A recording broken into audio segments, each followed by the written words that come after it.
So welcome back sa inyo mga ka-MNC. May panibagong supplement review na naman po tayong gagawin at ang i-review natin ang brand ni Stacker. So makikita po ninyo dalawang ating i-compare dahil ito po yung kanyang panibagong packaging. So ipapakita ko sa inyo sa screen, ito po yung kanyang dating packaging.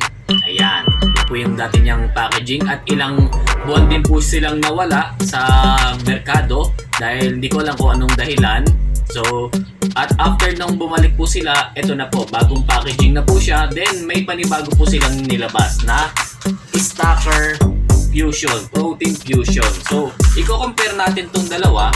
Ano ba yung pinagkaiba nitong dalawang Stacker na ito? So, pero bago po natin i-compare po ito, yung mga supplement facts po nila, intro muna tayo. Let's go to the top, let's go!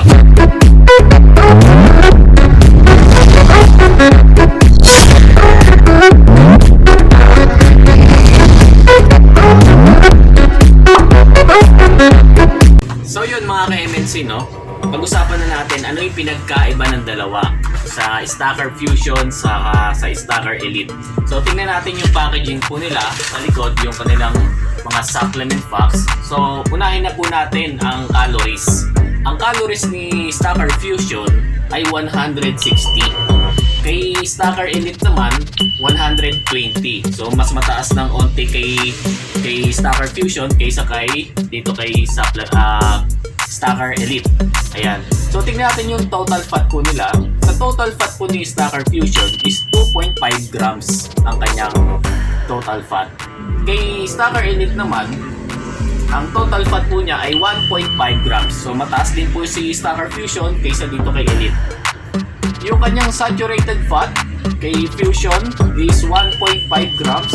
Pagdating po dito kay saturated fat kay Elite is 0.5 grams. So may kataasan talaga si Fusion. So tingnan pa natin.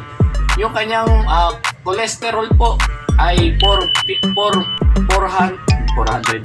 mg. Yung kanya pong cholesterol kay Fusion. Kay Elite naman is 35 mg. Mas lamang siya ng 5 pounds. Ay 5 mg. Sorry. Ayan. Sodium po ni Fusion is 130 mg. Kay Elite naman is 55 mg ang kanyang sodium. Ayan. So total carbohydrate kay Fusion 12 grams.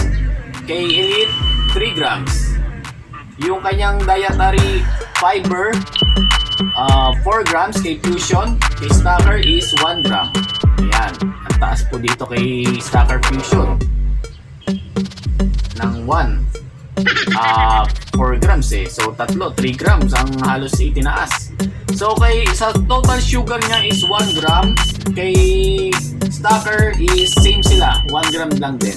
So same sila po ng kanyang sugar. Ano pa?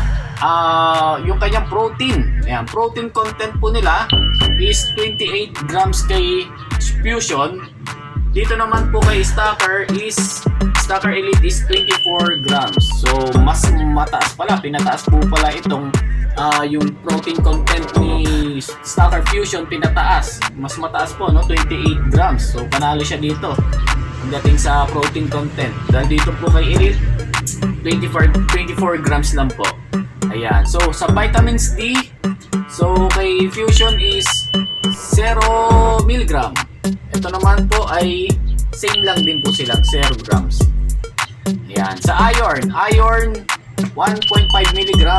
Dito po kay Star Elite 0.7 mg. Ayan. Sa calcium po niya is 230 mg. Dito naman po kay Elite is 130 mg. Sa potassium is 260 mg kay Fusion. Dito kay Stacker Elite is 210 mg. Ayan.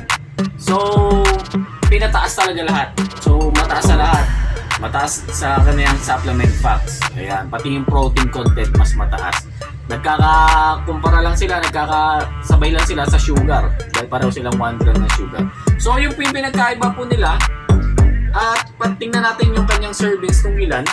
Ito po ay 68 servings, 5 pounds. 68 servings, 5 pounds. Ito naman po ay 57 servings. Ayan. mas malaki lang ng onti yung kanyang scooper. Okay, compare po dito kay Elite. Kaya 57 grams, 57 servings lang po si Stacker Fusion. Ayan, so US brand, pareho silang US brand. Ayan po, Stacker Fusion saka Stacker Elite. So, mamili na po kayo sa dalawa. Ano ang mas maganda sa dalawa? Pero halos hindi naman sila nagkakalayo. Pero yun lang, binago ni Stacker yung kanyang mga protein content pagdating dito kay Stacker Fusion.